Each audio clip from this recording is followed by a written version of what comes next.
dengar ceritanya Mas Redi dari joki statistik ya. Jadi belajar SPSS secara otodidak ya, belajar statistik secara otodidak. Terus akhirnya sekarang bisa jadi data analis dan mungkin saya simpulkan sudah menemukan dirinya di dunia data gitu. Nah, harusnya kalau dari hemat saya nih Mas ya, path karir yang diambil adalah ya habis ini jadi data scientist, lo habis itu mungkin ngambil machine learning engineer, pokoknya sesuatu yang linear gitu. Pertanyaannya adalah mengapa HI Mas? Mengapa ngambil ilmu sosial yang pendekatan kuantitatif aja itu masih tidak banyak. Ini masuk pendekatan computing, data science. Itu kenapa Mas HI, Mas? Kenapa HI? Mungkin karena saya mau bercerita bahwa saya ini basicnya adalah orang kuantitatif. Sangat-sangat kuantitatif. Karena ya background sebelumnya seperti itu.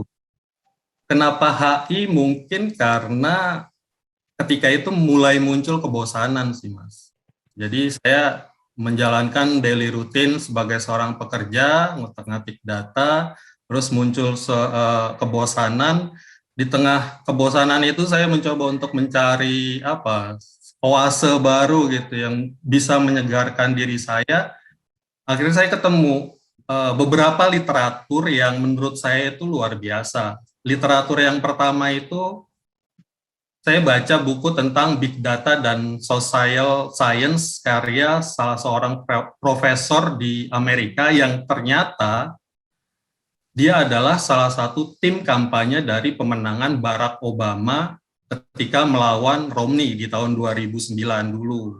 Jadi si profesor ini menggunakan ilmu data science yang dia miliki untuk menciptakan sebuah model untuk memprediksi kira-kira karakter pemilih di Amerika itu seperti apa, nanti insight yang dihasilkan itu bisa untuk memberikan informasi kepada tim kampanye lain untuk membuat campaign yang lebih tepat guna. Intinya seperti itu sih.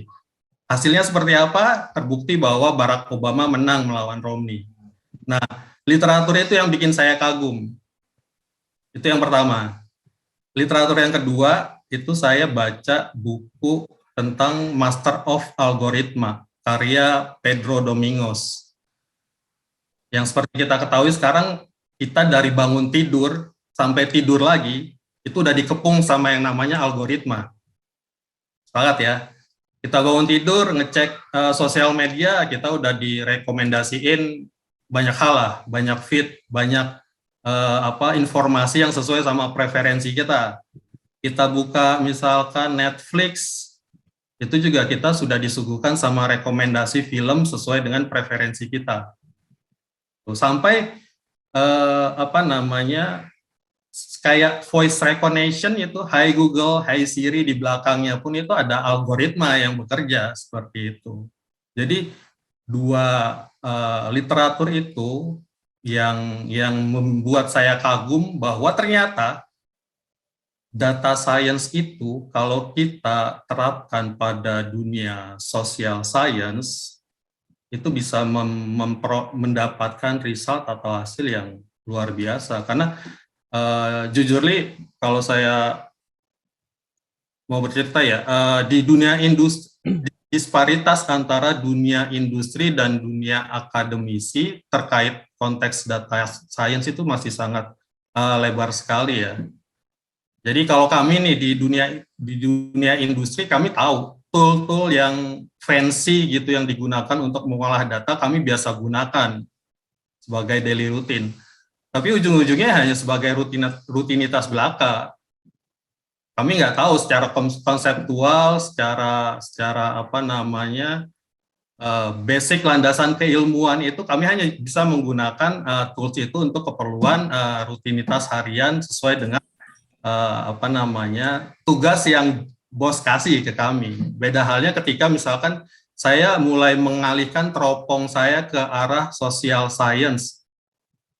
Itu ibarat misalkan saya punya alat menyelam di dunia industri itu, alat menyelamnya itu canggih sekali, bisa untuk menyelami samudera keilmuan. Tapi saya nggak tahu spot-spot yang menarik di dalam samudera keilmuan itu di bagian mana saja. Beda halnya dengan teman-teman kita yang berada di dunia akademisi. Kalau menurut saya mereka atau teman-teman yang berada di dunia akademisi sudah tahu indahnya samudra keilmuan itu seperti apa. Tapi mungkin hanya saja belum terbiasa dengan tools-tools yang tanda kutip biasa digunakan di industri kayak gitu.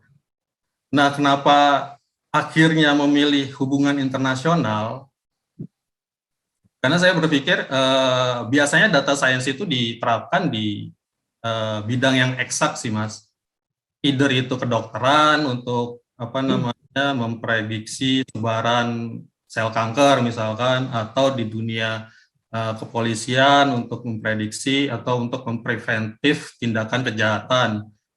Nah, ketika itu saya berpikir kira-kira ilmu apa ya yang belum banyak atau belum terjangkau oleh data science. Nah, setelah saya riset, observasi, kayaknya menarik sih kalau misalkan studi hubungan internasional. Karena saya juga tertarik sama kebijakan publik. Jadi kalau di data science itu ada konsep yang namanya NLP kan. Konsep NLP itu sebetulnya bisa banget diterapkan untuk memprediksi kira-kira kebijakan publik yang belum dikeluarkan atau akan dikeluarkan itu kira-kira tepat guna nggak, bisa mengakomodir atau enggak. Dari situ sih ketertarikan saya kenapa saya akhirnya memutuskan untuk mengambil studi hubungan internasional. Kemudian juga sebelum saya mencemplungkan diri di dunia di mengambil studi hubungan internasional, saya pernah iseng-iseng bikin visualisasi menggunakan Plotly itu sebaran gunung berapi di Indonesia. Just it, cuman sebaran, terus nggak ada kelanjutannya. Tapi sekarang saya ambil studi lagi di Paramadina, dan ternyata saya punya ketertarikan untuk meriset isu-isu seputar climate change. Jadi sebenarnya apa yang saya lakukan itu, visualisasi yang saya lakukan dulu itu, kalau misalkan dulu saya sudah tahu landasan konseptualnya seperti apa, itu bisa dilanjutkan lagi. Karena ketika kita membahas tentang climate change, sebenarnya sebaran gunung berapi itu kan merupakan salah satu potensi geotermal. Geotermal itu bisa kita gali lebih dalam lagi untuk energi baru terbarukan pengganti energi fosil, seperti itu. Jadi yang bisa saya katakan bahwa di dunia industri memang kami tahu dan biasa menggunakan tools yang tanda kutip fancy, tapi kalau tidak disertai dengan landasan keilmuan atau konseptual yang lebih dalam, kami nggak tahu lagi tuh tools yang fancy itu bisa digunakan untuk hal apa aja kayak gitu. Kayak gitu, Mas.